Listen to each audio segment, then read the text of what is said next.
Where do civil rights come from? How are they protected? And crucially, how do we decide which rights receive constitutional protection and which don't?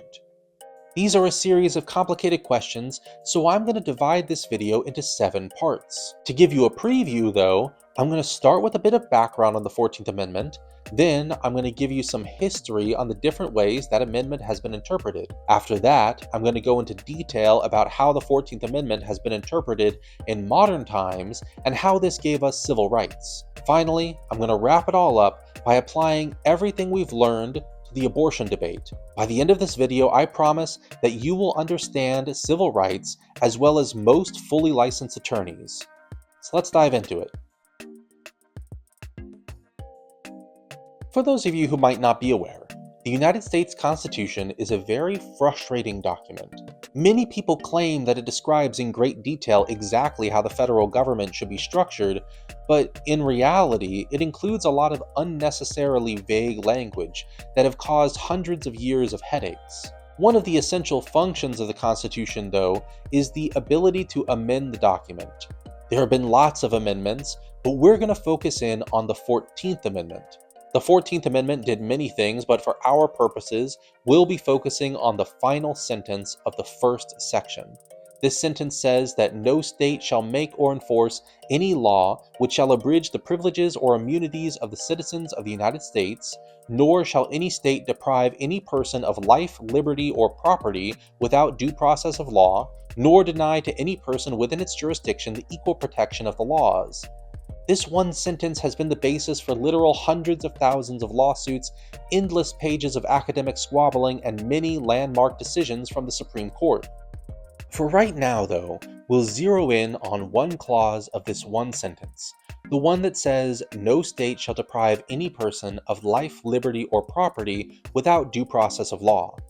Now, you might be reading that and thinking to yourself, how in the world is such an innocuous handful of words so important?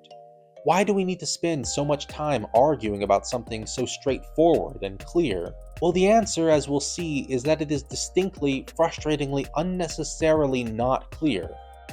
This is largely because the framers of the 14th Amendment had the audacity that only a 19th century white man is capable of possessing, and made the choice to use the incredibly vague word liberty in their all-important document and then just not define it. Liberty as in freedom to do things, or liberty as in not being in jail. If the first, then what things are included in liberty? Every single person has their own concept of liberty that's based on their own personal values. Whose concept of liberty, then, are we protecting? These are just some of the questions that the Supreme Court has been trying to answer for over 150 years.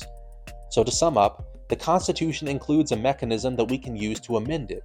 We've done this several times, but this video is going to focus on the 14th Amendment, and even more specifically, we're going to look at one clause of one sentence of this amendment. This clause says that no state can deprive any person of life, liberty, or property without due process of law. As a small spoiler, the reason we're focusing on this handful of words in particular is because these 12 words will eventually be used to justify almost all of the fundamental constitutional rights that you know and love. It wasn't always this way, though, so let's now see how we got here. It took a little while for this clause of the 14th Amendment to really start cooking up issues within the court system.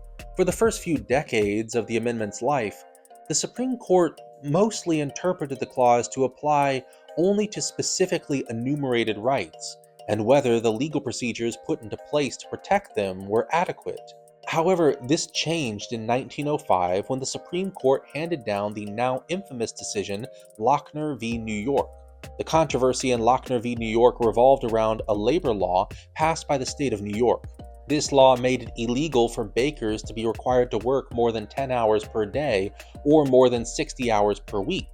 However, the capitalists that owned the bakeries wanted to keep having their workers work during every waking hour of their lives, and so they sued. This lawsuit then made it all the way to the Supreme Court.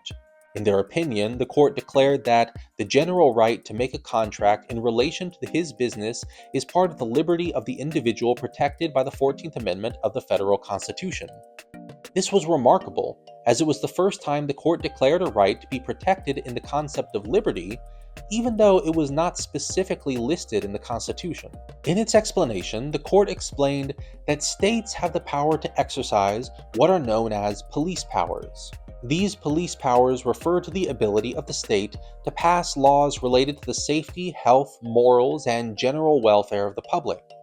However, the court said, these powers are extremely broad. It is very hard to think of anything that wouldn't be related to the safety, health, morals, or welfare of the people. And yet we've got this 14th Amendment thing that says the people have a right to liberty. It's been our tradition since forever that the states are allowed to pass whatever they want, but now we've got this amendment saying states can't pass laws that infringe on liberty, and liberty, inconveniently, is not defined. What to do then?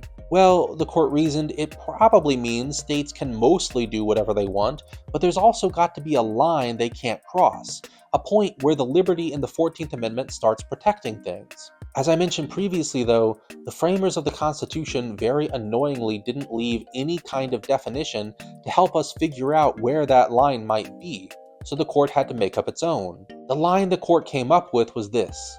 The court stated that a state crosses a line when it passes a law that is an unreasonable, unnecessary, and arbitrary interference, and that in this case there was no reasonable ground for interfering with liberty by determining the hours of labor in the occupation of a baker. Now, that might sound fine, but really what's happened is we've just replaced one vague phrase with another. Just like how you have your own idea of what liberty means and I have mine, you probably have your own opinions on what laws are unreasonable or unnecessary that differ from mine.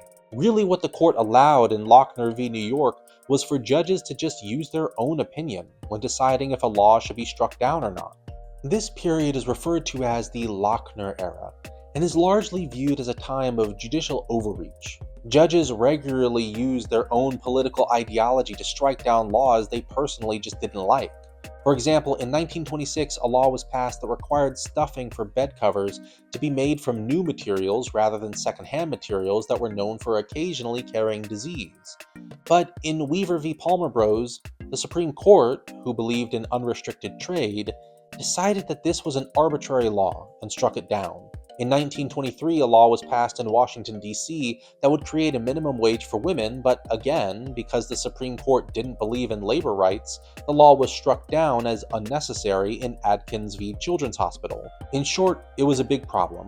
The federal judiciary had basically allowed itself to become a kind of second, unelected legislature that could unilaterally strike down laws that didn't align with their political ideology. So that's where things stood right before World War II.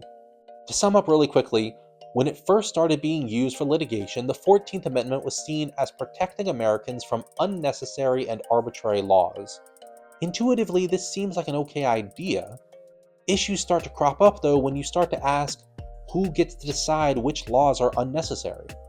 So the 14th Amendment, technically protecting the liberty of the American citizens, really was being used by judges to force their own political agenda onto the country. This is the same 14th Amendment that will eventually be the basis for so many of our civil rights, though, so clearly this interpretation didn't last forever. Now, judges, lawyers, and legal academics were fully aware of the problems with the situation that I've just been describing, and legal philosophy slowly began to change. This change culminated in the Supreme Court decision in West Coast Hotel Company v. Parrish in 1937. West Coast Hotel was a hotel, and Parrish was Elise Parrish, who was a woman who worked at the hotel as a chambermaid, basically a housekeeper.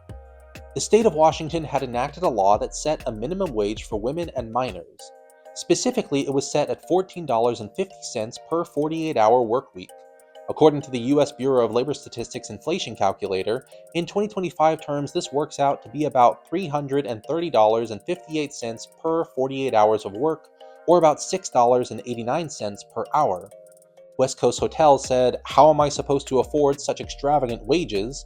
And so the parties ended up in the Supreme Court. West Coast Hotel's argument consisted largely of standing in front of the court, gesturing broadly at the court's previous cases, and then sitting back down, which honestly was not a bad argument, considering that up until that point, the Supreme Court had declared many state minimum wage and labor laws to be unconstitutional on the grounds that the 14th Amendment gave them the power to overturn laws they didn't like. But West Coast Hotel was in for a surprise. Turns out the Supreme Court had been listening to all those academics I mentioned earlier and had decided it was time to reevaluate its stance on 14th Amendment review. The Supreme Court then looked at West Coast Hotel and said, "The Constitution does not speak of freedom of contract. It speaks of liberty and prohibits the deprivation of liberty without due process of law. In prohibiting that deprivation, the Constitution does not recognize an absolute and uncontrollable liberty. The liberty safeguarded is liberty in a social organization which requires the protection of law against the evils which menace the health, safety, morals, and welfare of the people. Liberty under the Constitution is thus necessarily subject to regulation which is reasonable in relation to the subject." Alright, so that was a long quote written using very annoying words. But in regular English, this quote is saying that the liberty that the 14th Amendment is talking about refers not to freedom from arbitrary laws, but instead to the ability to have your health, safety, morals, and welfare protected by the state. This, though, doesn't necessarily mean that they'll be protected in the way you might want them to be. As long as the legislators of the state are democratically elected and the law passed is rationally related to one of the state's police powers, health, safety, morals, and/or welfare, the court will allow that law to stand. This idea is referred to as the rational basis test, and was more succinctly defined in Williamson v. Lee Optical of Oklahoma. In that case, the Supreme Court stated that it is enough that there is a perceived evil at hand for correction, and that it might be thought that the particular legislative measure was a rational way to correct it.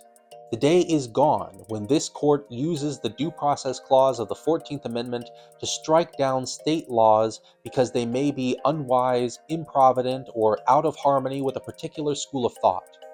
For protection against the poor judgment of legislatures, the people must resort to the polls, not to the courts. And so the court brought to a close 32 years of second-guessing the legislature. To this day, as long as a law is rationally related to a state's police power, the Supreme Court will assume it is constitutional, even if some people might find the law unwise or even destructive. This is how the vast majority of laws are reviewed, and while it is still theoretically possible for a law to be struck down under this test, the bar is so low that to my knowledge it has never happened. So let's review everything. We've got the 14th Amendment, which includes a clause that says no state shall deprive any person of life, liberty, or property without due process of law. At this point in the story, we still don't really know what that means, but for a long time we thought it meant that the government wasn't allowed to pass unnecessary or arbitrary laws. That sounded good on paper, but in practice it gave judges license to overturn laws that didn't align with their personal political ideology. We've gotten rid of that, though, and now we've broadened the state's power so that, so long as a law is related to a government interest, judges are going to let that law stand, even if the judge thinks the law is unwise or even destructive. And this new standard is known as the rational basis test. Hold on, though, you might be asking. What about my rights? You said earlier that state interests are so broad that it could start infringing on my liberty. You said there needed to be a line where state power ends and my personal liberty begins. This rational basis test makes it sound like states can just regulate away free speech and other rights. Well, not to worry. The Supreme Court had that exact same question. 2 years after the West Coast Hotel case, in an extremely important footnote in an otherwise unimportant case applying the rational basis test, the Supreme Court had this to say: "There may be narrower scope for operation of the presumption of constitutionality when legislation appears on its face to be within a specific prohibition of the Constitution."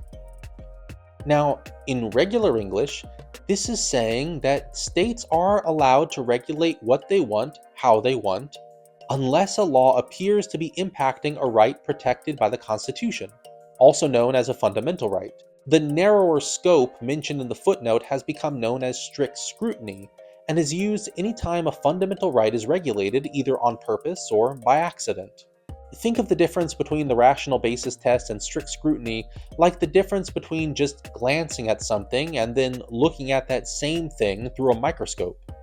Generally, we're just going to glance at a law and assume it's constitutional, but if we glance at a law and think, wait, this looks like it's regulating a fundamental right, then we're going to pull out our microscope and really scrutinize it before letting it go through. Strict scrutiny looks like this. First, the court asks, is there a fundamental right involved, such as free speech? If the answer is no, then we stop there and apply the rational basis test. If, however, the answer is yes, a fundamental right is being regulated, then we apply strict scrutiny and assume the law is unconstitutional. Second, with that assumption of unconstitutionality in mind, the court then asks, does the state have a compelling interest? Basically, there are extremely limited scenarios where the court will allow a law to stand even if a fundamental right is being infringed. But to get this outcome, the state has to prove that it has a very good reason for regulating the right. For example, in 1986, a high school student was running for class president and gave a speech during the lunch hour. His speech included a long list of sexual innuendos, which made some of the students uncomfortable and caused disruptions in class after the speech when younger students asked their teachers to explain the jokes. The school gave the student in question detention, and the student sued, claiming the school was violating his right to free speech. When the case made its way up to the Supreme Court, the court found that, yes, crude humor is covered by free speech, and free speech is a fundamental right, so normally you cannot pass laws that infringe it. However, the court determined that the school was allowed to limit the students' free speech because the state has a compelling interest in ensuring that educational institutions are able to run smoothly. In fact, the court has found that many fundamental rights end at the schoolhouse gates for similar reasons. Finally, assuming a fundamental right is involved, and assuming that the state does have a compelling interest, in the final step of strict scrutiny, the court asks, is the regulation narrowly tailored so that the fundamental right is infringed as little as possible? In the case of the student making sexual jokes, he can still make those jokes if he wants, just not on school grounds during school hours. Now, if you didn't fully follow that, that's perfectly fine. Once you get it, it makes a lot of sense, but like much of constitutional law, it is not immediately intuitive. The key takeaway here is that there are two paths. If a law does not regulate a fundamental right, then the rational basis test is applied, and the law will always be allowed to stand. If a fundamental right is being regulated, then strict scrutiny is applied, and the vast majority of the time, but not every time, the law will be struck down. Okay, this section was pretty dense, so let's do a bit of a longer review before moving on to the final, most controversial part of this process. 1. There is an incredibly short yet incredibly important line in the Constitution that prohibits states from depriving their citizens of liberty. 2. Liberty, as it is used in this context, was left undefined by the framers, and this has led to over 150 years worth of problems. 3. Today, the 14th Amendment's use of the word liberty is not understood to mean that you can do whatever you want, but rather that you have the right to live in an organized society. So long as a law does not infringe a fundamental right, the court will uphold any law passed by a state that is rationally related to a state's police power. If the state organizes your society in a way you don't like, don't come to the court. Vote out your political leaders.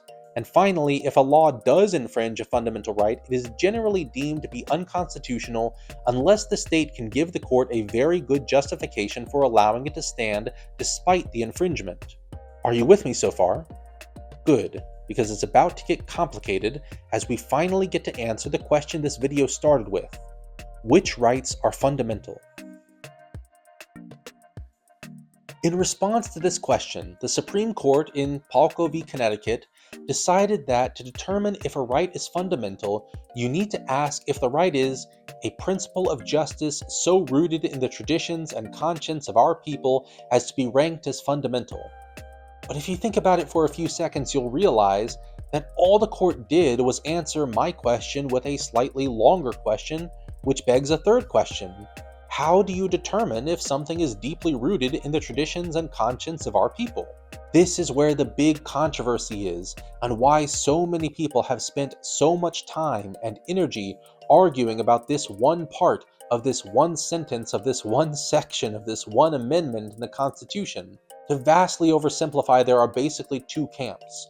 those who believe the 14th Amendment has a literal meaning that we need to figure out, and those who believe that the clause was left intentionally vague so that we could have what they call a living constitution. The first group, which I'm going to call the Textualists, says that we cannot allow the concept of liberty to expand past the meaning it had when the 14th Amendment was first adopted. To do otherwise, they argue, would give the 9 unelected members of the Supreme Court the power to unilaterally strike down laws they think are unjust, substituting the judgment of the state legislature for their own, much as the court did during the Lochner Era discussed previously.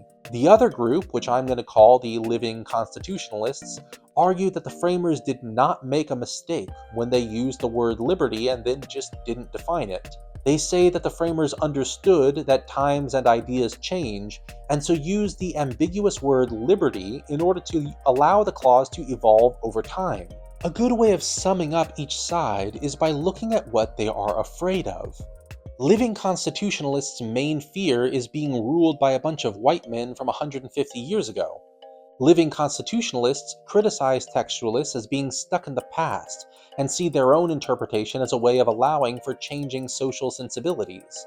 Textualists' main fear, on the other hand, is being ruled by the personal political ideology of 9 unelected Supreme Court judges who serve for life. Textualists respond to living constitutionalists' fear of being ruled by the past by saying, the Constitution includes an amendment process. If you want more rights, you can always amend the Constitution.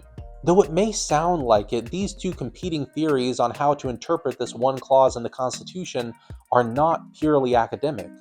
Each theory has a dramatic impact on the people living in the US. To illustrate the dramatic impact this seemingly petty academic squabble has on our country, let's risk demonetization and apply everything we've learned to abortion.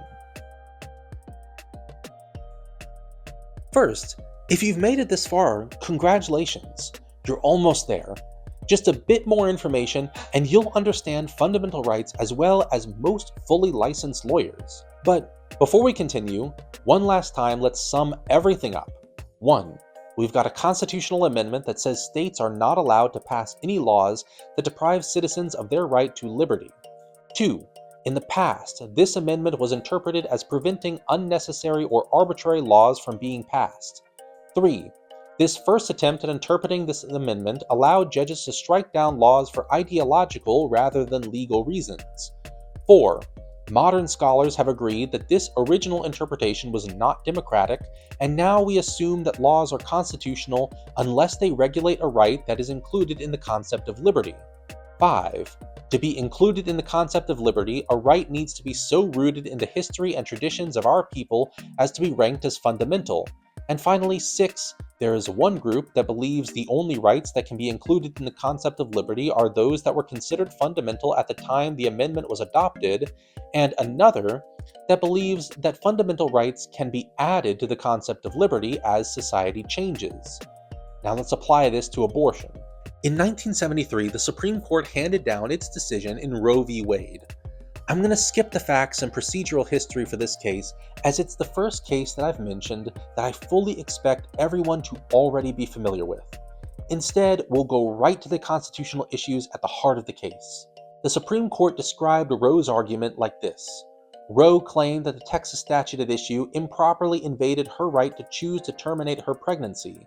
Roe would find this right in the concept of personal liberty embodied in the 14th Amendment's Due Process Clause. Then, before going further, the Supreme Court found it desirable briefly to survey the history of abortion and then to examine the state purposes and interests behind the criminal abortion laws. Hopefully this is causing bells to ring in your brain. The court here is explicitly applying strict scrutiny. There is no reason to examine the state purpose and interests if a fundamental right is not involved. The court goes on to do a bit of lengthy historical analysis and determines that ancient peoples had differing views on abortion, though they wouldn't have called it that, and that English common law and statutory law, upon which American law is based, only criminalized the destruction of a fetus after quickening, i.e., after the fetus has moved in the mother's womb. However, the main thrust of the court's argument in Roe was that abortion was part of another right that had previously been deemed fundamental, the right of privacy. This right of privacy, the court held, whether it be founded in the 14th Amendment's concept of personal liberty or elsewhere, is broad enough to encompass a woman's decision whether or not to terminate her pregnancy. In his concurrence, Justice Stewart went even further and added that, in a constitution for a free people, there can be no doubt that the meaning of liberty must be broad indeed. The Constitution nowhere mentions a specific right of personal choice in matters of marriage and family life, but the liberty protected by the Due Process Clause of the 14th Amendment covers more than those freedoms explicitly named in the Bill of Rights. It's hard to find a better example of a living constitutionalist view in action. This is a somewhat oversimplified explanation of the court's argument. As I mentioned, they did engage in quite a lengthy bit of historical analysis, but the historical analysis was never the meat of the argument. Instead, the court emphasized that, in their opinion, the word liberty, as used in the 14th Amendment, should be read broadly, and that societal views had changed, justifying a right to abortion. However, as we've seen, deciding what is and is not a part of liberty is not that straightforward, and in 2022, the court took another look at the Roe decision and found its analysis lacking. In Dobbs v. Jackson Women's Health, the court emphasized that, until the latter part of the 20th century, there was no support in American law for a constitutional right to obtain an abortion. No state constitutional provision had recognized such a right. Until a few years before Roe was handed down, no federal or state court had recognized such a right, nor had any scholarly treatise of which we are aware.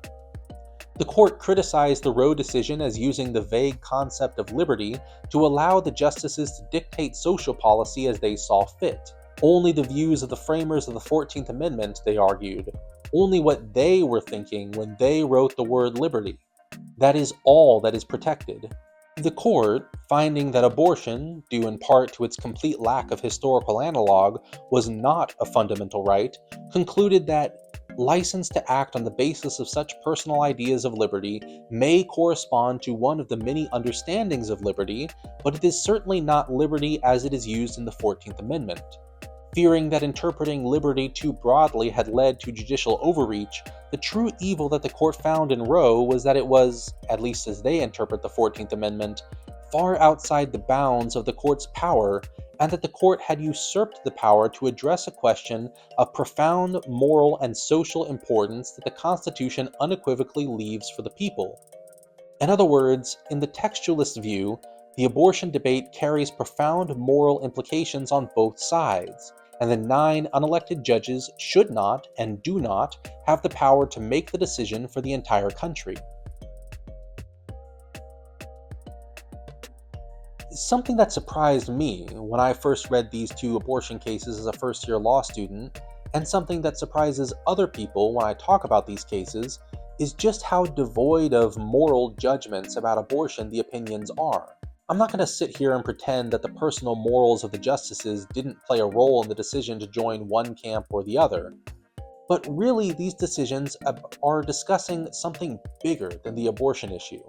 They shed a bright light onto the flaws and ambiguities in our founding document and go to the heart of important questions regarding how to interpret its many vague clauses. So, to quickly wrap it all up, we started this discussion with a question. What does the 14th Amendment mean when it says liberty? We answered that question, but that only brought up more questions. What are the limits on a state's broad power to pass any law at once? How do we determine whether a right is fundamental and thus not able to be regulated? And really, the answer to these questions is, we're not sure. Some argue for a malleable view of liberty that would make more social and moral questions untouchable. Others, a defined view of liberty that would protect against judicial overreach. And frankly, neither side is obviously wrong. Personally, I do believe that women should have access to abortion, and I felt extremely outraged when Roe v. Wade was overruled. But at the same time, I understand the people that argue that a vague and expansive view of liberty is dangerous, because the idea of giving unelected judges broad power to determine what is or is not a part of liberty makes me uncomfortable. Supporting a constitutional amendment or a statute protecting abortion is one thing, but having 9 unelected people use their own ideological views to read abortion into the vague concept of liberty is another thing entirely.